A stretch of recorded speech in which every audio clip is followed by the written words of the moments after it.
জামালপুরের নকশিকাঁথা বাংলাদেশের গর্বগাথা। বৃহত্তম ময়মনসিংহ বিভাগের জামালপুর থেকে আপনাদের স্বাগত জানাচ্ছি এন মোহাম্মদ ব্যালটে বাংলাদেশ অনুষ্ঠানে। আমি ফয়সাল হোসেন। আমাদের সাথে আছে আমন্ত্রিত তিনজন অতিথি, আছে আমাদের জামালপুরের চ্যানেল 24-এর প্রতিনিধি এবং এখানকার সম্মানিত ভোটার এবং সম্মানিত ব্যক্তিবর্গ। সবাইকে আমন্ত্রণ জানাচ্ছি এন মোহাম্মদ ব্যালটে বাংলাদেশ অনুষ্ঠানে। আমরা প্রথমে আমাদের চ্যানেল 24-এর যিনি প্রতিনিধি আছেন আনোয়ার হোসেন মিন্টু, তার সাথে আমরা একটু কথা বলবো। আমরা আপনার কাছে জানতে চাই যে কিছুদিনের মধ্যেই নির্বাচন আসছে, আপনি কি মনে করছেন? আপনি দীর্ঘদিন এখানে সাংবাদিকতা করেছেন, প্রার্থীদের ক্ষেত্রে কি প্রতিবন্ধকতা আসতে পারে এবং এই এলাকার সমস্যা কি কি আছে? ফয়সাল, আপনি যেমনটি বললেন, এই আসন্ন নির্বাচনকে কেন্দ্র করে কিন্তু ইতিমধ্যেই জামালপুরে আপনি দেখেছেন ইতিমধ্যেই নির্বাচনী হাওয়া কিন্তু জমজমাট আকারে শুরু হয়েছে। আমরা জামালপুরের যে সমস্যা এবং সম্ভাবনা নিয়ে আজকে প্রার্থীরাও কথা বলবেন, আর যারা আছে কথা বলবেন। আমি শুধু এটুকু বলতে চাই যে চীনের দুঃখ যেমন হোয়াংহো নদী, জামালপুরের দুঃখ কিন্তু আপনি জানেন যমুনা নদী। শুধু যমুনা নদী নয়, এই 16 শহর বেষ্টিত কিন্তু জামালপুর জেলা। এই 16 নদী বেষ্টিত জেলায় কিন্তু প্রতি বছর প্রতিনিয়ত কিন্তু নদী ভাঙছে আর ভাঙছে। লাখ লাখ লোক কিন্তু ইতিমধ্যে এই উদ্বাস্ত হয়েছে নদী ভাঙনে, নিঃস্ব হয়ে ঘরছাড়া হয়ে তারা কিন্তু ঢাকা শহরে বস্তিবাসী হয়েছে অনেকেই। সরকার, মানুষের অভিযোগ, আমরা যখন রিপোর্টিং করতে যাই তখন কিন্তু মানুষ অভিযোগ করে যে সরকার আসে সরকার যায়, যারা যখন নির্বাচিত হয় নির্বাচনের আগে তারা প্রতিশ্রুতি দেয় কিন্তু নির্বাচনের পরে তাদের আর কোনো খোঁজ থাকে না। এই জন্য কিন্তু এই নদী ভাঙনে প্রতি বছর লাখ লাখ কোটি কোটি টাকা আসার পরেও কিন্তু এই নদী ভাঙন আমাদের রোধ হয় না। জামালপুরের আরও সমস্যার মধ্যে রয়েছে আপনার যোগাযোগ ব্যবস্থা। আজকে ঢাকা যাইতে আপনি দেখেন 6 থেকে 7 ঘন্টা সময় কিন্তু অতিবাহিত হয়ে যায় মানুষের। সড়ক পথে ওই পুরানা আমলের একটি কোম্পানির বাস ছাড়া আর কোনো বাস কিন্তু এখানে চলাফেরা করে না। আপনার উত্তরবঙ্গে যান, এই যমুনা নদী পাড়ি দিতে হয় আপনার নৌকা যুগে। এই দীর্ঘদিনের কিন্তু মানুষের চাওয়া এই দ্বিতীয় একটা যমুনা সেতু কিন্তু এই অঞ্চলের মানুষের দীর্ঘদিনের কিন্তু দাবি রয়েছে। অন্যান্য সমস্যাগুলোর মধ্যে রয়েছে আপনার স্বাস্থ্য। আপনি 1 যুগ আগে আপনার এই জামালপুরে একটি মেডিকেল কলেজ স্থাপিত হলেও এখন পর্যন্ত কিন্তু এই মেডিকেল হাসপাতাল কিন্তু স্থাপিত হয় নাই, যে জন্য এই 26 লক্ষ অধ্যুষিত এলাকার এই জেলার মানুষের কিন্তু একমাত্র স্বাস্থ্যসেবা কিন্তু 250 শয্যা বিশিষ্ট হাসপাতাল। এবং এই হাসপাতালে গিয়ে আপনি দেখবেন সিট তো নাই, মেঝেতেও কিন্তু তারা জায়গা পাচ্ছে না। শুধু তাই না, আপনি এখানে মেডিকেল কলেজে যে শিক্ষার্থী রয়েছে তারা কিন্তু ইন্টার্ন করতে হইতেছে এই 250 শয্যা বিশিষ্ট এই হাসপাতাল থেকেই। আমরা এই জামালপুর থেকে যে এই কর্মসংস্থানের যে বিষয়টা, এটা কিন্তু আজও কিন্তু গড়ে ওঠেনি।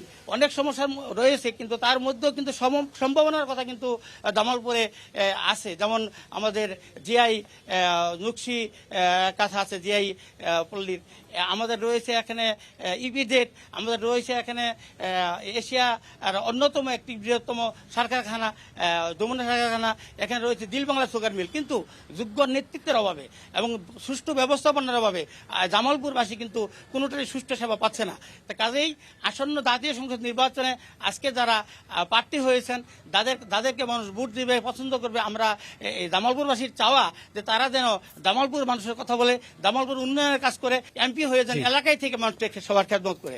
জি, আপনাকে অনেক ধন্যবাদ আনোয়ার হোসেন মিন্টু, আমাদের চ্যানেল 24-এর প্রতিনিধি। উনি আমাদের বলছিলেন এখানকার সমস্যার কথা। আমরা আসলে আমাদের আজকের যারা অতিথি তাদের সাথে পরিচয় করিয়ে দিব আপনাদের। প্রথমেই যদি বলি, জামাতের জামালপুর 4 আসনের সরিষাবাড়ি থেকে লড়ছেন অ্যাডভোকেট মোহাম্মদ আব্দুল আওয়াল। এরপরে আছেন বিএনপির জামালপুর সদর 5 আসনের অ্যাডভোকেট শাহ মোহাম্মদ ওয়ারেস আলী মামুন। আমাদের সর্বশেষ যিনি আছেন ইসলামিক আন্দোলন বাংলাদেশের জামালপুর জেলা সভাপতি মুফতি মোহাম্মদ মোস্তফা কামাল। আপনাকেও অভিনন্দন জানাচ্ছি। আমরা প্রথমেই জামাতের যিনি আছেন তার কাছে আমরা প্রশ্ন নিয়ে আসতে চাই। আপনার কাছে যেটা জানতে চাচ্ছি যে এই আসনে অর্থাৎ জামালপুরে কিন্তু সবসময়ই বিএনপি বা আওয়ামী লীগ থেকে নির্বাচিত হয়েছে, আর আপনারা অধিকাংশ নির্বাচনেই জোটবদ্ধ হয়ে নির্বাচন করেছেন। তো এইবার আপনারা এককভাবে নির্বাচন করছেন, কতটা আশাবাদী যে আপনারা জিতবেন? জি, আলহামদুলিল্লাহ। 2001 সালে জোটবদ্ধ ছিলাম, 2008 সালেও আমরা জোটবদ্ধ ছিলাম, এবং তার পরবর্তীগুলো তো নির্বাচন অংশগ্রহণ করার মতো পরিবেশ তো আসলে অনেকের হয়নি। এবং জোটবদ্ধ থাকার কারণে আমরা আমাদের দলের পক্ষে মানুষের সমর্থন কতটুকু এবং কী পর্যায়ের আছে এর তো সঠিক পরিসংখ্যানটা তো দালিলিকভাবে জানার এবং বোঝার সুযোগ হয়নি। আমরা এই 2026 সালের নির্বাচনে আমরা এককভাবে অংশগ্রহণ করার মাধ্যমে আমরা এবার প্রমাণ করতে পারবো যে প্রকৃত অর্থে জনমানুষের কাছে জামায়াত ইসলামীর তার অবস্থানটা কোন পর্যায়ের। তো নির্বাচনকে সামনে রেখে এই নিকট সময়ের মধ্যে আমরা জনমানুষের কাছে আমাদের বক্তব্য উপস্থাপন এবং তুলে ধরার মাধ্যমে এবং সর্বপর্যায়ের কৃষক, শ্রমিক, মেহনতি মানুষ, তরুণ, ছাত্র, যুবক, যুবতী এবং বয়স্ক সর্বশ্রেণী মানুষের সাথে মিশতে গিয়ে আমরা যেটা উপলব্ধি করেছি, তাদের মনের মধ্যে যে ভালোবাসার জায়গাটা আমরা খুঁজে পেয়েছি, তাতে করে আমরা এতটুকু অনুভব করেছি যে তাদের মধ্যে একটি পরিবর্তনের তারা চায় এবং তারা নতুন কিছু দেখতে চায় এবং রাজনৈতিক ক্ষেত্রে নেতৃত্বের একটা পরিবর্তন এবং নতুনত্ব তাদের মনের মধ্যে প্রত্যাশা আছে। এটা তারা প্রকাশ্যেই আমাদের কাছে বিষয়গুলো তারা বলেন। কাজে সেই জায়গা থেকে এবং এই দীর্ঘ প্রায় 2 দশকের বেশি সময় যাবৎ রাজনৈতিক মাঠে আমরা সামগ্রিক বিবেচনা যে কাজগুলো আমরা করেছি এবং সামাজিক বিভিন্ন জায়গায় সেবামূলক যে কার্যক্রমগুলো আমরা স্বাস্থ্য, শিক্ষা সহ বিভিন্ন ক্ষেত্রে আমাদের যে অবদান, আমাদের যে ভূমিকা এবং আমাদের এই দল জামায়াত ইসলামের সম্প্রসারণ এবং বিভিন্ন পর্যায়ে আমাদের যে দক্ষ নেতৃত্ব আমরা ইতিমধ্যেই তৈরি করতে পেরেছি, তাতে করে মানুষের মাঝে আমাদের আস্থা এবং বিশ্বাস অতীতের যে কোনো সময় চাইতে একটা প্রত্যাশিত পর্যায়ে আমরা ইতিমধ্যেই উপনীত হয়েছি। কাজে আমরা দৃঢ় বিশ্বাস করি যদি আগামীর 12ই ফেব্রুয়ারি নির্বাচনটি সুষ্ঠু হয়, মানুষ যদি স্বাধীনভাবে তার নিজের মতটাকে প্রকাশ করার সুযোগ পায় এবং ভোটারদেরকে যদি ভোট কেন্দ্রে যাওয়ার মতো পরিবেশ তৈরি করে দিতে পারে, তাহলে সেই জায়গাতে আমরা আলহামদুলিল্লাহ এই জামালপুরের সংখ্যাগরিষ্ঠ মানুষের সমর্থন নিয়েই একটি ভালো ফলাফল আমরা করতে পারবো বলে আমরা দৃঢ়ভাবে বিশ্বাস করি।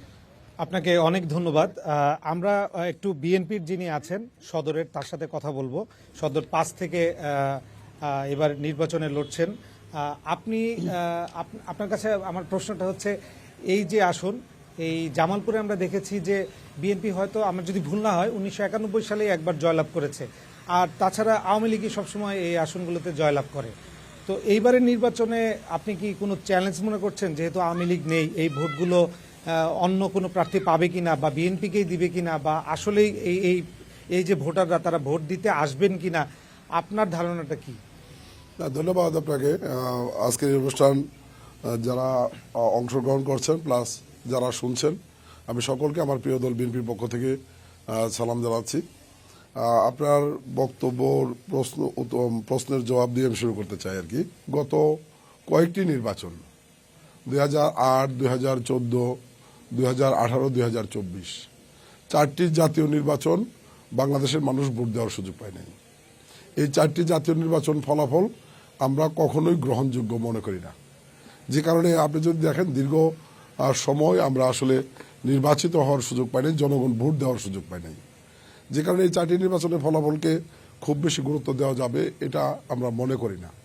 আমরা যেটা মনে করি যে এই 4টি নির্বাচন যদি যথাযথ হতো, হয়তো বিএনপি এখানে আসন লাভ করত। 2001 সালে বিএনপি এইখানে 3টি আসন লাভ করেছে, এর আগে বিএনপি আসন লাভ করেছে।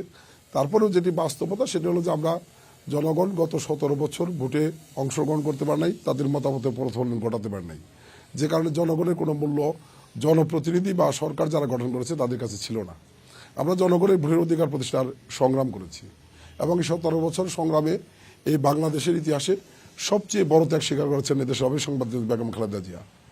সবচেয়ে বড় ত্যাগ স্বীকার করেছেন তার যোগ্য সন্তান তারেক রহমান, যাকে অন্যায় সাজা দিয়ে 17 বছর নির্বাসিত রাখা হয়েছিল। এই বাংলাদেশকে নিয়ে আজকে মানুষ নতুন করে স্বপ্ন দেখছে যে একটি নতুন আগামী মাসের 12 তারিখ যে নির্বাচন, এই নির্বাচনটি বাংলাদেশের ইতিহাসে একটি অবাধ, সুষ্ঠু, নিরপেক্ষ নির্বাচন হবে।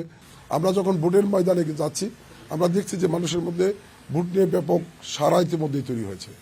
যদিও আজকে আওয়ামী লীগের মতো একটি রাজনৈতিক দল তাদের অন্যায় অপকর্মের কারণে, স্বৈর শাসনের কারণে রাজনীতি থেকে নিশ্চিহ্ন হয়ে গেছে। এখানে আমার প্রিয় ভাই জামাত ইসলামের সেক্রেটারি জেনারেল সাহেব নিয়ে একটা কথা বলেছেন যে নতুন কিছু দেখতে চায়। বাংলাদেশের মানুষ নতুন বাংলাদেশ দেখতে চায়। বাংলাদেশের মানুষ নতুন করে গণতন্ত্রের স্থায়ী রূপ দেখতে চায়। এই নতুন মানেই নতুন দল না, নতুন মানে নতুন নেতৃত্ব, পরিবর্তিত নেতৃত্ব, যে নেতৃত্বে বাংলাদেশ আগামী দিনে এগিয়ে যাবে। উনি এখানে আরেকটি কথা বলেছেন যে ওনারা এই প্রথমবারের মতো এককভাবে ইলেকশন করছেন। আমার কাছে মনে হয় তথ্যটি সঠিক না। এবারও কিন্তু ওনারা জোটবদ্ধভাবে নির্বাচনে অংশগ্রহণ করছেন। আর জোট থেকে আবার ইসলামিক আন্দোলন বেরিয়ে গেছে আর কি। ইসলামী আন্দোলন একটা অংশ, জোট থেকে একটা দল বেরিয়ে গেছে। এনসিপি সহ আরো কয়েকটি দল মিলে ওনাদের জোট কিন্তু এখনো দল হিসেবে আছে। NCP কাজে এটা একক বলা যাবে না, এটা একক বলা যাবে না, জোটবদ্ধ ইলেকশনই ওনারা করছেন। আর যেটা বাস্তবতা আমরা বলতে চাই যে ওনারা কিন্তু আজকে বিএনপির বিরুদ্ধে কথা বলছেন। ওনারা 2001 সালে বিএনপির মন্ত্রিপরিষদে ওনাদের 2 জন সদস্য ছিল। ওনারা জোটগতভাবে নির্বাচন করেছেন। বিএনপির রাষ্ট্র পরিচালনার পুরো সময়টা কিন্তু ওনারা মন্ত্রিত্ব হিসেবে শেষ সময় পর্যন্ত থেকেছেন।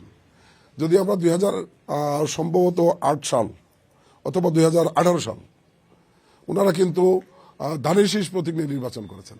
আমরা যেটা মনে করি আসলে সঙ্গত কারণেই এই দেশের রাজনীতির বাস্তবতায় স্বাধীনতা যুদ্ধের ঘোষণা দেওয়া, নেতৃত্ব দেওয়া থেকে শুরু করে স্বাধীনতা পরবর্তী সময়ে গণতন্ত্র মুক্তির সংগ্রামে বিএনপির যে অবদান, বিএনপির নেতৃত্বের যে অবদান, আজকে সেই সংগ্রাম করে কিন্তু বিএনপি বাংলাদেশের সবচেয়ে জনপ্রিয় শক্তিশালী রাজনৈতিক শক্তিতে পরিণত হয়েছে।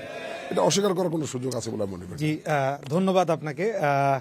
আমরা আবার আপনাদের কাছে আসব। এখন আমরা ইসলামিক আন্দোলন বাংলাদেশের জামালপুর জেলার সভাপতি, আপনার কাছে আমার প্রশ্ন হচ্ছে যে আপনারা এককভাবে যে নির্বাচন করছেন জামালপুর 1 এবং 3 আসন, আমি যদি ভুল না করি এরকম কয়েকটা আসনে, যেহেতু আপনারা জোট ভেঙে গেছে, এখন আপনারা হ্যাভিওয়েট প্রার্থী যদি আমরা এবার বলি জামাত, বিএনপি, এদের বিরুদ্ধে বা এদের সাথে লড়াই করে আপনারা কতটুকু আশাবাদী যে জিততে পারবেন? আসসালামু আলাইকুম রহমতুল্লাহ বারকাত। আলহামদুলিল্লাহ, আজকের এই চ্যানেল 24 নিউজ কর্তৃক আয়োজিত আজকের আয়োজনের ব্যবস্থাপনায় আছেন চ্যানেল 24 কর্তৃপক্ষ, জামালপুরের সাংবাদিক ভাইয়েরা, আমার সঙ্গে অতিথিবৃন্দ, সংশ্লিষ্ট জামালপুরের মাটি ও মানুষের প্রাণ প্রিয় ভোটার ভাইয়েরা। আমার জানা মতে ইসলাম বাংলাদেশ শুরু থেকেই আমার আমির যিনি মারা গেছেন, আরেকজন জীবিত, তাদের মাধ্যমে কোনোদিন কারোর সাথে ঐক্য করে নাই।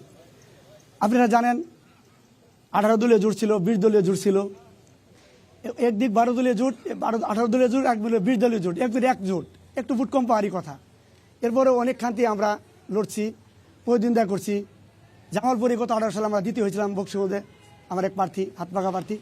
এভাবে আমরা এককভাবে লড়ার কারণে আমরা এগোতে পারি নাই। এরপরে আমাদের যেভাবে ইসলাম আন্দোলন বাংলাদেশের পক্ষ থেকে যেভাবে দাওয়াতি কাজ চলছে, আমরা আলহামদুলিল্লাহ আশাবাদ ব্যক্ত করছি। আমরা এককভাবে থাকার কারণেও আমাদের জনপ্রিয়তা আল্লাহর ফজলে অনেক রয়েছে। ইনশাআল্লাহ আমরা জামালপুরের 1 তথা দেওয়ানগঞ্জ বক্সিগঞ্জ আসনে যে আমাদের প্রার্থী রয়েছে, আমরা বিজয়ের মালাই গলাইতে পারবো এবং কঠিন প্রতিদ্বন্দ্বী হবো ইনশাআল্লাহ তাআলা। দ্বিতীয় হলো আমাদের মেলান্দ মাদারগঞ্জে যিনি প্রার্থী রয়েছেন, আলহামদুলিল্লাহ উনিও বিজ্ঞ রাজনীতি ব্যক্তিত্ব। ওনাকে আমরা মেলান্দ মাদারগঞ্জ থেকে তাকে যে মনোনয়ন দিয়েছি, উনি ইঞ্জিনিয়ার দৌলুজ্জামান আনসারী সাহেব। ওনার নিয়েও আমরা যে নির্বাচন সভা ছিল, আমাদের দলের আমির আসছিলেন। মেলান্দ মাদারগঞ্জের মানুষের স্রোত, ভালোবাসা যে আমরা পেয়েছি, আমরা আশা করি ওখানে একটা প্রতিদ্বন্দ্বী হবে, ভালো কঠিন প্রতিদ্বন্দ্বী করবো আমরা ইনশাল্লাহ। দ্বিতীয় 2টি আসন নিয়ে আমরা মোটামুটি ভালো আশাবাদী আমরা। তারপরে যে 3টি আসন হয়েছে ইসলামপুর, জামালপুর সদর, শস্যবাড়ি, এগুলো আমরা প্রতিদ্বন্দ্বী করবো ইনশাআল্লাহ তাআলা। আমরা আশা করি, যেহেতু এখনও আমরা এক দলে এই নির্বাচন করছি, কোনো আমাদের জোট নয়। এদিক থেকে বিএনপিতেও জোট রয়েছে, জানেন আমাদের কিছু দল রয়েছে, জোট হয়েছে। জামাত ইসলাম ভাইয়েরাও তারা প্রায় আমার 11 দলীয় জোট ছিল, আমরা 80 পড়ছে, 10 দলীয় জোট রয়েছে। ওই 10 দলীয় জোট আমরা 1 দলীয় জোট, মানে 1 দলীয় 1 বাক্স আমাদের। এই আশা করি ইনশাআল্লাহ ভালো প্রতিদ্বন্দ্বিতা করবো ইনশাআল্লাহ। জি, ধন্যবাদ আপনাকে। আমরা এখন একটু অডিয়েন্সের কাছে যাব, অর্থাৎ আমাদের সম্মানিত ভোটার যারা আছেন তাদের সাথে আমরা কথা বলবো এবং আমরা জানবো তাদের এই যে প্রার্থীরা আছে, এই প্রার্থীদের কাছে তাদের কি চাওয়া আছে এবং ভোটকে কেন্দ্র করে তাদের কোনো শঙ্কা আছে কিনা। এখানে প্রার্থীরা আছেন, তাদের মধ্যেই হয়তো কেউ একজন নির্বাচিত হবেন। তো আপনার চাওয়াটা কি তাদের কাছে? বিসমিল্লাহির রহমানির রহিম। সংক্ষেপে আমার প্রশ্নটি হচ্ছে জামাত ইসলামের প্রার্থী আমাদের শ্রদ্ধেয় আওয়াল ভাইয়ের কাছে। আমরা বর্তমান সময়ে বেশ কিছুদিন যাবৎ লক্ষ্য করি ভোটের রাজনীতি যখন শুরু হয়েছে 5 আগস্ট পরবর্তী অবস্থায় বাংলাদেশ জামাতে ইসলামী যে আপনারা নির্বাচনী কৌশল নিয়েছেন, যে আমরা তো এই সময় স্বাধীন দেশের মানুষ, নতুন স্বাধীন বাংলাদেশ, আপনারা ভোট চাওয়ার কৌশলটি আপনাদের কেন যেন আড়াল করে গুপ্তভাবে আপনারা ভোটের জনগণের কাছে যাচ্ছেন, এই বিষয়টা কেন কিভাবে আপনারা নিচ্ছেন? আপনারা তো ভোটগুলো প্রকাশ্যে চাইতে পারেন, ফজর নামাজের পরে মানুষের কাছে গিয়ে ভোটগুলো চাচ্ছেন, এই বিষয়ে যদি কিছু বলেন। জি, ধন্যবাদ আপনাকে। আরেকজন যদি বলেন, আপনি প্রশ্নটা বলেন যে কোনো সমস্যা যদি থাকে বা এলাকার কোনো সমস্যা থাকে, কোনটার উন্নয়ন চান আপনারা? আমার প্রশ্ন হলো জামাতের আমির সাধারণ সম্পাদক মহোদয়ের নিকট, আপনাদের আমির ঘোষণা দিল যে আপনাদের মহিলা আমির হবে না, কখনো হবে না। আপনারা এইবার জাতীয় সংসদেও কোনো মহিলা প্রার্থী জামাতের প্রার্থী দেন নাই, কিন্তু আপনারা ভোটের মাঠে মহিলাদের নামাইতেছেন, বাট মহিলাদের কিন্তু আপনারা ক্ষমতায়ন করতে চাচ্ছেন না, আপনারা তাদের শুধু ব্যবহার করতে চাচ্ছেন। এই বিষয়ে আপনাদের মতামত। জি, ধন্যবাদ আপনাকে। আমরা একটু নারী ভোটার যারা আছেন, নারী ভোটারদের কাছে একটু কথা বলবো। আমার প্রশ্ন হচ্ছে জামালপুরের 5 আসনের যিনি বিএনপি থেকে মনোনীত মামুন ভাই, ওনার কাছে আমার একটা প্রশ্ন হচ্ছে, বর্তমানে জেএনজিদের জন্য আপনাদের কি ভাবনা, আর 31 দফায় নারীদেরকে নিয়ে আপনাদের চিন্তাধারাটা কি, এটা যদি আমাদের একটু জানাতেন। ধন্যবাদ। আরেকজন যদি একটু বলেন। জি, ধরতে হবে। আসসালামু আলাইকুম।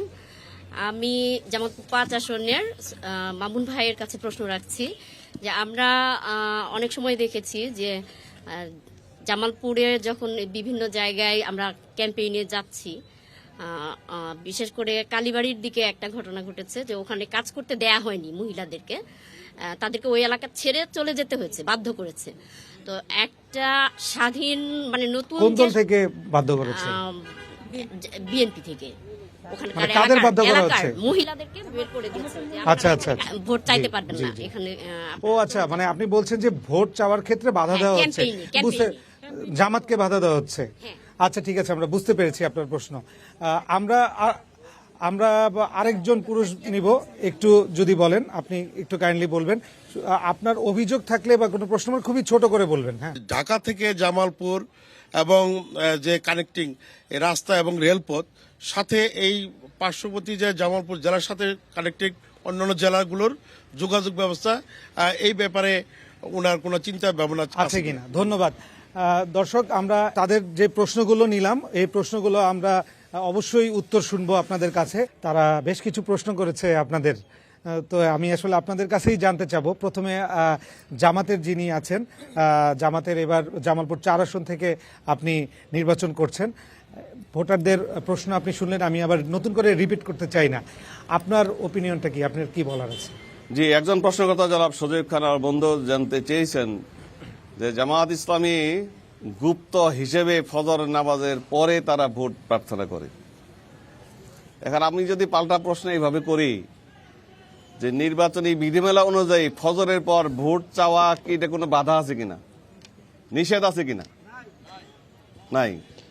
যদি নিষেধ না থাকে তাহলে ফজরের পর এটা তো খুব ভালো একটা সময়, মানুষ নামাজ কালাম পড়ে নামাজিদের কাছে যদি ভোট প্রার্থনা করে তাহলে বাধাটা কোথায়? কাজে এই বিষয়টি প্রশ্নকর্তার প্রশ্নের মাধ্যমে আসলে বিষয়টা এই যে আমাদেরকে এইরকম ভাবে বিভিন্ন ইস্যুতে বিভিন্ন কায়দায় আমাদের বিরুদ্ধে এই অপপ্রচারগুলো চালানো হয়। জামাত ইসলামী কখনোই গুপ্ত ছিল না, গুপ্ত থাকার কোনো কারণ নাই, এবং আমরা মানুষের কাছে আমাদের বক্তব্য উপস্থাপনা এবং ভোট চাওয়ার ক্ষেত্রেও গুপ্ত কোনো পদ্ধতি গ্রহণ করা প্রয়োজন আমাদের নেই। আমরা একটা স্বাধীন সংগঠন, প্রকাশ্য সংগঠন, কাজে নির্বাচনের সমস্ত কার্যকলাপগুলোই প্রচলিত বিধিবিধানগুলো মেনে নিয়েই আইনের প্রতি শ্রদ্ধাশীল থেকেই আমরা আমাদের বক্তব্যগুলো ভোটারদের কাছে উপস্থাপন করছি এবং তাদেরকে আমাদের মতের সাথে কিভাবে সম্পৃক্ত এবং সমর্থন আদায় করা যায় সেই বিষয়টিকে আমরা চেষ্টা অব্যাহত রেখেছি। আরেকজন ভাই যিনি আমাদেরকে জানতে চেয়েছেন যে মহিলাদের আমরা আদৌ ব্যবহার করছি কিনা। না, আমরা বোনদের সম্মান এবং মর্যাদাকে এবং তাদের নিরাপত্তাকে সুরক্ষা দেওয়ার জন্য জামায়াত ইসলামী সবসময় তাদের প্রচেষ্টাকে অব্যাহত রেখেছে।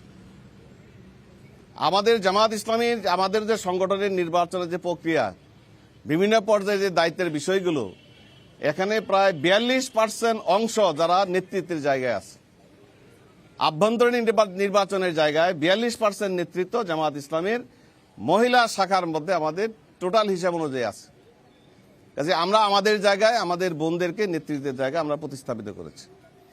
এখন আগামী জাতীয় সংসদ নির্বাচনকে সামনে রেখে যদি প্রার্থীর আনুপাতিক হারে যদি আপনি প্রশ্ন করে থাকেন যে মহিলা আমাদের কোনো প্রার্থী আছে কিনা, না, ওখানে মহিলা প্রার্থী এই মুহূর্তে আপাতত আমাদের সামনে নাই। তবে এর অর্থ এই নয় যে মহিলাদেরকে আমরা অবজ্ঞা করেছি এবং অবজ্ঞার জায়গায় রেখে আমরা মহিলাদের কাছে ভোট প্রার্থনা করছি। বরঞ্চ মহিলা হচ্ছে আমাদের সমাজের এবং দেশের অর্ধেক। আমি যদি আমার নির্বাচনের এলাকার কথাই বলি বা জামালপুরের টোটাল হিসাব যদি বলি, তাহলে দেখা যাচ্ছে যে মহিলাদের সংখ্যা টোটাল ভোটার সংখ্যার চাইতে বেশি, 51%। কাজে এই জাতীয় এত বড় একটা গুরুত্বপূর্ণ বিষয়ের মতামত দানের ক্ষেত্রে আমাদের বোনেরা মতামত দানের বাইরে থাকবে, এটা তো খুব মেনে নেওয়া যায় না। কাজে মহিলাদেরকে জাতীয় নির্বাচনের এই প্রতিনিধি নির্বাচনের ক্ষেত্রে তাদেরকে যাতে অংশগ্রহণকে যাতে বৃদ্ধি করা যায়, তাদের মধ্যে যাতে সচেতনতা বৃদ্ধি করা যায়, বাড়িয়ে তোলা যায়, এই কারণেই আমরা মহিলাদের মধ্যে আমাদের সেই ইতিবাচক ভাবেই আমাদের কার্যকলাপগুলো আমরা তুলে ধরছি। এটা অত্যন্ত দুঃখজনক এবং বেদনাদায়ক যে আমরা ইতিমধ্যে সারা দেশে আপনারা লক্ষ্য করেছেন নিশ্চয়ই, আজকেও যেটা হয়েছে যে বিভিন্ন জায়গায় আমাদের বোনদেরকে স্বাভাবিক কাজ করার ক্ষেত্রে বাধা সৃষ্টি করা হয়েছে। আরেকজন প্রশ্নকর্তা যেটা বলেছেন, জামাত ইসলামের একজন, আমি যতটুকু জানি হয়তো এই নলেজে আছে, আমাদের কেন্দ্র সদর উপজেলাধীন কেন্দ্র এলাকাতে আমাদের বোনেরা এই নির্বাচনী প্রচার কার্যক্রমের ক্ষেত্রে তারা বাধাগ্রস্ত হয়েছে। আমরা আসবো আবার আপনার কাছে, আমি একটু ক্ষমা চেয়ে নিচ্ছি। আমরা বলতে চাই এটার প্রতিবাদের এবং নিন্দা জানানোর উদ্দেশ্যে আগামী এই প্রথমবারের মতো আগামী 31 তারিখ ঢাকার সোহরাওয়ার্দী উদ্যানে আমরা মহিলাদের নিয়ে আলাদা পৃথক মহাসমাবেশের আয়োজনের ঘোষণা দিয়েছি এবং বাংলাদেশের ইতিহাসে আমরা বলবো এটা একটা ঐতিহাসিক ঘটনা যে আমরা মহিলাদের জন্য পৃথকভাবে মহাসমাবেশের আয়োজন আমরা করতে যাচ্ছি। ধন্যবাদ আপনাকে। আমরা বিএনপির যিনি আছেন শাহ মোহাম্মদ ওয়ারেস আলী মামুন, আপনার কাছে জানতে চাচ্ছি, মানে আমার প্রশ্ন না, এখানে যারা অনেকেই অনেক অভিযোগ করেছেন, অনেকে বলেছেন যে বিএনপি আসলে অন্যান্য যারা প্রার্থী আছে তাদের যারা কাজ করছে তাদের বাধা দেয়, এই বিষয়ে আপনার কি বলার আছে? এই বিষয়ে আসলে আমি সেভাবে বলতে চাই না, আমি যেটা বলতে চাই আর কি, আওয়াল সাহেব যেটা বললেন যে জামাত ইসলামী গুপ্ত সংগঠন না, আমার কাছে মনে হয় যে 5 আগস্ট 2024 যদি স্বৈরাচারে পতন না হতো, জামাত ইসলামী তো সেই পর্যন্ত গুপ্ত সংগঠন হিসেবে ছিল, নিষিদ্ধ সংগঠন হিসেবে ছিল। তবে আমি গুপ্ত সংগঠন বলবো না, আমি গুপ্ত দল বলবো। গুপ্ত দল বলবো এই কারণে যে জামাত ইসলামের সক্রিয় কোনো চরিত্র আমরা দেখিনি। আমি শেষ করি, 96 সালের নির্বাচনে ওনারা আওয়ামী লীগের সাথে, আওয়ামী লীগের প্রতীকে মানে জোটে নির্বাচন করেছেন গুপ্ত দল হিসেবে। 2091 সালের নির্বাচনে ওনারা বিএনপির সাথে বিএনপির জোটে নির্বাচন করেছেন। কাজে এরা গুপ্ত দল, এক এক সময় এক এক সংগঠনের মধ্যে গিয়ে গুপ্ত দল হিসেবে নিজেদের স্বার্থ উদ্ধার করার চেষ্টা করেছেন। আমার কাছে মনে হয় যে গুপ্ত সংগঠন না হলেও গুপ্ত দল হিসেবে ব্যবহৃত হয়েছে। এখানে দুইটি বিষয়, একটি বিষয় হল নারী নিয়ে ভাবনা। আমার এক বোন বলেছেন, আপনারা নিশ্চয়ই খেয়াল করেছেন, জিয়াউর রহমান সর্বপ্রথম নারীদেরকে সেলাই প্রশিক্ষণ, হাঁস মুরগি পালন সহ বিভিন্ন প্রশিক্ষণ দিয়ে, ঋণ দিয়ে আত্মকর্মসংস্থানের সাথে সম্পৃক্ত করার উদ্যোগ নিয়েছিলেন। বেগম খালেদা জিয়ার সরকার মেয়েদেরকে 10ম শ্রেণী পর্যন্ত শিক্ষা বাধ্যতামূলক এবং বিনা বেতনের শিক্ষা উপবৃত্তি প্রথা চালু করেছিলেন। ওনাদের সন্তান আমাদের বর্তমান নেতা বিএনপির চেয়ারম্যান তারেক রহমান 31 দফার রাষ্ট্র সংস্কার যে প্রস্তাবনা উপস্থাপন করেছেন, সেখানে কিন্তু নারীদেরকে নিয়ে পরিষ্কার ভাষায় বলা হয়েছে যে নারীদের মর্যাদা বৃদ্ধি, সম্মান বৃদ্ধির জন্য ফ্যামিলি কার্ড দেওয়া হবে, যে কার্ডের মাধ্যমে ওই নারী সদস্য পরিবারের পাশে দাঁড়াতে পারবেন। পাশাপাশি তাদেরকে প্রশিক্ষণ দিয়ে, ঋণ দিয়ে আত্মকর্মসংস্থানের সাথে সম্পৃক্ত করার উদ্যোগ নিয়েছে। আমি যেটি বলতে চাই আর কি, যে আওয়াল সাহেব যেটি বললেন, ওনার বক্তব্য কিন্তু পরিষ্কার। এই সর্বপ্রথম জামাত ইসলামী নারীদেরকে নিয়ে একটি সমাবেশ দিয়েছে। স্বাধীনতার 54 বছরে এই প্রথম। সামনে নির্বাচনকে সামনে রেখে ওরা নানা কৌশল ধরছেন নারীদেরকে নিয়ে, কিন্তু ওনাদের অবস্থান কিন্তু পরিষ্কার। গতকাল জামাতের আমির যেটা আমাদের একজন প্রশ্ন করেছেন, ওনারা বলছেন যে নারী নেতৃত্বে আনা যাবে না। নারীদের নেতৃত্বে আনা যাবে না, নারীদের বিকাশ ঘটানো যাবে না, কিন্তু নারীদেরকে ওনারা নানা রকম প্রলোভন দেখাচ্ছেন। আজকে স্বৈরাচারের পতন হয়েছে, মানুষের স্বপ্ন অনেক বৃদ্ধি পেয়েছে। সঙ্গত কারণেই জামালপুরের উন্নয়নের সাথে আগামী দিনের ভোটের রাজনীতি জড়িত। এই জামালপুরের উন্নয়ন যতটুকু হয়েছে এখন পর্যন্ত আমরা দাবিদার বিএনপি করেছে। এখানে মেডিকেল কলেজের একটি প্রসঙ্গ এসেছে। বিএনপি এখানে 50,000 হাসপাতালকে 2,500 হাসপাতাল করেছে। বিএনপি এখানে নার্সিং ইনস্টিটিউট করেছে। নির্বাচন প্রক্রিয়া মানে দলীয় দৃষ্টিভঙ্গি থেকে হওয়ার কারণে আমরা নির্বাচিত হতে পারি। এখানে মেডিকেল কলেজ পূর্ণাঙ্গ রূপ পায় নাই। আমরা অঙ্গীকার করেছি যদি আমরা নির্বাচিত হই মেডিকেল কলেজকে পূর্ণাঙ্গ রূপ দেওয়া এবং বেসরকারি প্রতিষ্ঠানগুলোকে জনগণের কল্যাণে কার্যকরী প্রতিষ্ঠান রূপান্তর করা। আনোয়ার হোসেন মিন্টু আরেকটি গুরুত্বপূর্ণ কথা বলেছেন, যোগাযোগ ব্যবস্থা।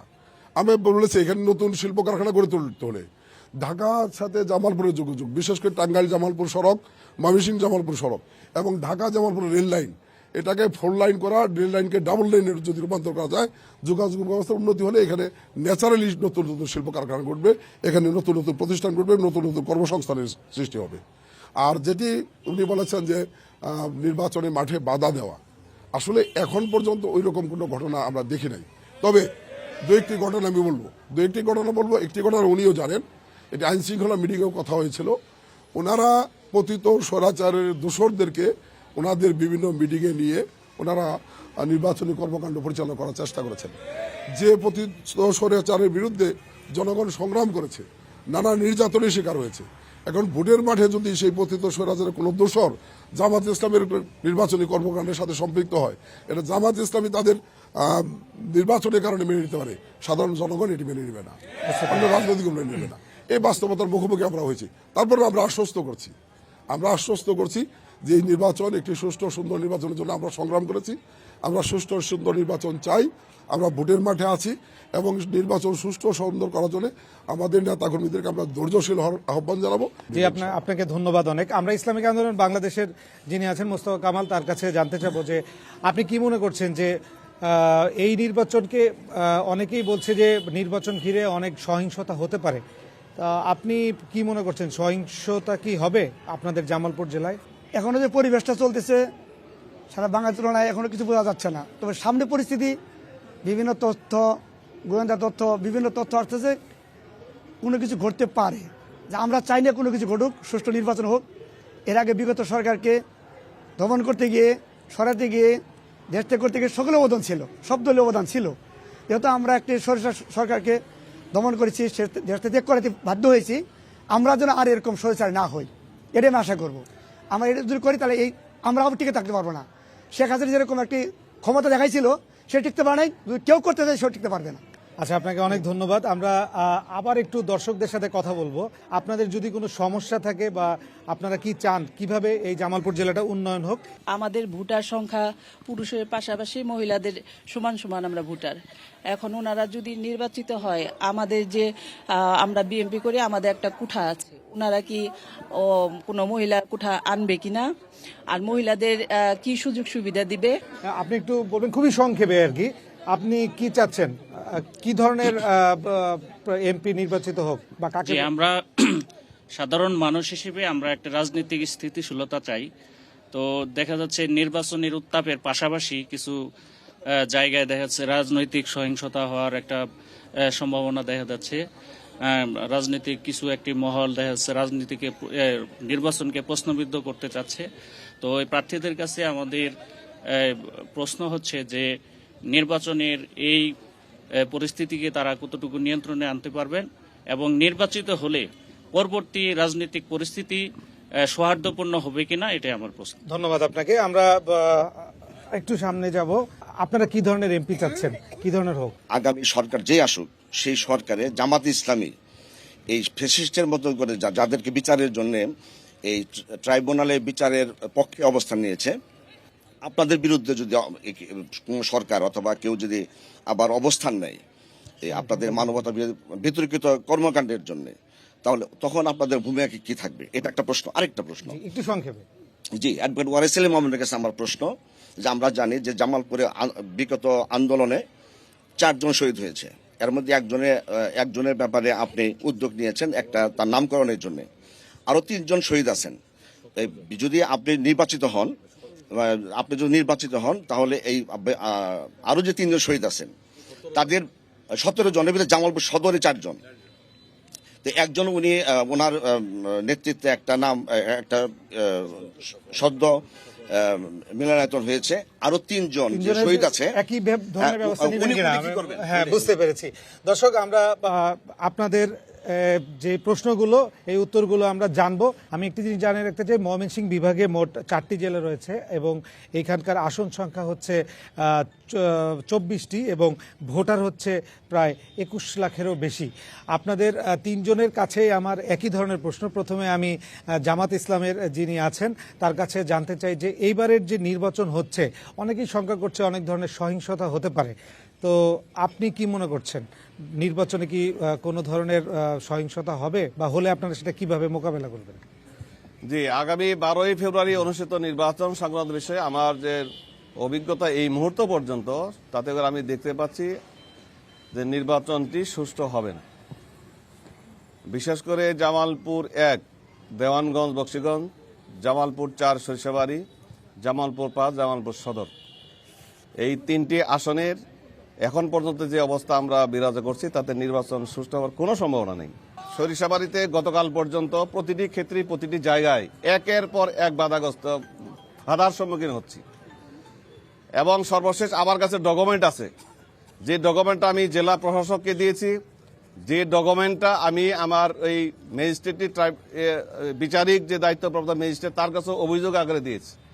সেটা কি, আমার একটি অফিস, নির্বাচনী অফিস 2 দিন চলার পর বন্ধ করে দেওয়া হয়েছে এবং মালিককে বলা হয়েছে যে কত টাকায় ভাড়া দিয়েছো, 5,000 টাকা। 5,000 টাকা কালকে আগামীকাল সকাল 10টার মধ্যে আমার কাছে এসে নিয়ে যাবা। এবং জামাতকে অফিস দেওয়া যাবে না, এই ঘোষণার এই অডিও ট্যাপ আমার নিজের কাছে আছে। কে বলেছেন? আমার প্রতিদ্বন্দ্বী প্রার্থী এবং বৃহৎ দলের একজন জেলা সভাপতি। কাজে এই প্রচলিত নির্বাচনী বিধিমালা অনুযায়ী আমি মনে করি যে একজন প্রার্থীর তার প্রার্থীতা বাতিল হওয়ার জন্য এই একটা উক্তি তার জন্য যথেষ্ট।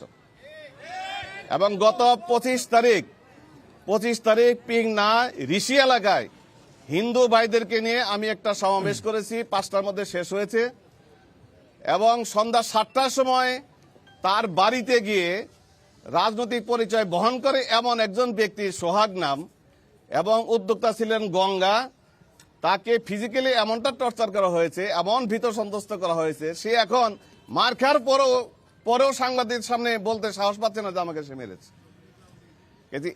এই একের পর এক আমার নির্বাচনী এজেন্ট ইতিমধ্যে যাদের নাম তারা পেয়েছে, তাদের বাড়িতে গিয়ে ক্ষেত্র বিশেষে অনুরোধ করা হচ্ছে, কোথাও ধমক দেওয়া হচ্ছে এবং কোথাও যাতে সে না হয়, দায়িত্ব পালন না করে, এই মর্মে তাকে হুমকি দেওয়া হচ্ছে। কাজে এগুলো একটি সুষ্ঠু নির্বাচনের জন্য আদৌ কোনো জি, আপনার অভিযোগ আমি বুঝতে পেরেছি। আমি চাইবো যে নির্বাচনকে প্রশ্নবিদ্ধ না হোক, আমি চাইবো মানুষ যেন তার স্বাধীন মতামত ব্যক্ত করতে পারে, স্বাধীনভাবে ভোট দিতে পারে। আপনাদের মাধ্যমে আমরা প্রশাসনের কাছে অনুরোধ জানাই তাদের বিরুদ্ধে তাদের যেন উপযুক্ত ব্যবস্থা গ্রহণ করা। জি, ধন্যবাদ আপনাকে। বিএনপির যিনি আছেন অ্যাডভোকেট শাহ মোহাম্মদ ওয়ারেস আলী মামুন ভাই, আপনি শুনলেন যে জামাতের যিনি প্রার্থী আছেন উনি বেশ কিছু অভিযোগ করেছেন। তো আপনি কি বলবেন যে আসলে কি সহিংসতা হতে পারে? জামাত ইসলামের রাজনৈতিক অবস্থাটা সবসময় জাতির প্রত্যাশার বিরুদ্ধে। জাতির প্রত্যাশা ছিল স্বাধীনতা যুদ্ধ, ওনারা বিরোধিতা করেছেন। জাতির প্রত্যাশা একটা সুষ্ঠু নির্বাচন আমরা প্রথমেই দেখছি, প্রথম থেকেই আওয়ামী লীগের সরকারের, অবৈধ সরকারের পতন পর থেকে আমরা দেখছি যে ওনারা নির্বাচন নিয়ে নানা রকম প্রশ্ন তৈরি করে আসছেন, নির্বাচনকে প্রশ্নবিদ্ধ করার জন্য। উনি যে অভিযোগ করেছেন যে সরিষাবাড়ির ঘটনা যদি আমি ধরি, সেখানে জামাত ইসলামীর ওনারা অফিস নিয়েছেন, আমাদের দলীয় প্রার্থী বলেছেন যে ওই অফিস জামাত ইসলামীকে দেওয়া যাবে না, আমি ওই টাকা আমি দিয়ে দিব। আমাদের প্রার্থী সেখানে ছাত্র রাজনীতি করেছেন, সেখানে পৌরসভার মেয়র ছিলেন 3 বার, উপজেলা বিএনপি সভাপতি ছিলেন, জেলা বিএনপি সভাপতি, উপজেলা চেয়ারম্যান ছিলেন। ওনার সাথে হয়তো ওই মালিকের সেই সম্পর্ক আছে, সেটুকু বলতেই পারে যে জামাত ইসলামের দেওয়া যাবে না, সেই টাকা আমি দিয়ে দিব। উনি কিন্তু ওইখানে প্রেশার করে নাই, উনি কিন্তু বলতে পারেন না যে ওইখানে প্রেশার করেছে। অভিযোগ কিন্তু সত্য না, প্রেশার করা হয় নাই, বলা হয়েছে। উনি সিদ্ধান্ত নেবে মালিক। এটার কারণে প্রার্থীতা বাতিল হবে, নির্বাচন প্রশ্নবিদ্ধ হয়ে যাবে। আমার কাছে মনে হয় যে একটা জাতীয় নির্বাচন এইটুক অভিযোগ না করার চেয়ে আমি মনে করি ভোটের মাঠে আসা ভালো। আমার যেটা আবেদন, আমার যেটা আবেদন, দেখেন আমরা আজকে জাতি কোন জায়গায় গিয়ে দাঁড়িয়েছি। ওনারা ইসলামের দোহাই দিয়ে ভোট চাচ্ছে, আবার ওনারা জোট থেকে বেরিয়ে গিয়ে ইসলামী আন্দোলনে ইসলামের দোহাই দিয়ে ভোট চাচ্ছে। ওনারা পাশ করলে ইসলামিক আইন হবে, ওনারা পাশ করলে ইসলামিক আইন হবে। এদেশের মুসলমানরা যাবে কোন দিকে আসলে? আপনারা পাশ হিন্দুরা করলে কোথায় যাবে? কি হবে? উনি যে ইসলামী আইন কায়েম করবে, তাহলে হিন্দুরা কোথায় যাবে? উনি তো আবার হিন্দুদের কীর্তনের মধ্যে গিয়ে ওর নাচ গান করতেছেন, জামাত ইসলামের নেতারা এটাও করতেছেন। আমাদের বক্তব্যটা পরিষ্কার, আমরা মুসলমান, ইসলামকে রাজনৈতিকভাবে বিতর্কিত করতে চাই না। আমরা ইসলাম হলো মুসলমানের প্রাণের সম্পত্তি, আমরা ইসলাম অনুসরণ করব, ইসলাম মানব, এবং ইসলাম যত বেশি মানব আমরা তত বেশি জীবন ব্যবস্থায় আমরা সমৃদ্ধ হব। বাট রাজনৈতিকভাবে ইসলামকে ব্যবহার করা ঠিক হবে না। আমার শেষ নিবেদন যেটা, আমি জামাত ইসলামকে অনুরোধ করব, স্বাধীনতা বিরোধী তাদের যে অবস্থান সেটি এখনো জাতির সামনে পরিষ্কার হয় নাই। আর জামালপুরের প্রেক্ষাপটে আরেকটি বিষয় আছে, এখানে জামাত ইসলামের যারা জেলা পর্যায়ের শীর্ষ নেতৃবৃন্দ তারা একটি এনজিও গড়ে তুলেছিলেন আকাবা নাম, যে আকাবা জামালপুরের অসংখ্য কয়েক হাজার মানুষের 4,000 কোটি টাকা তারা লুট করেছে। এই ক্ষোভের বহিঃপ্রকাশ অনেক জায়গায় ঘটছে, যেটার দায়ভার বিএনপির কাঁধে ওনারা চাপানোর চেষ্টা করছেন।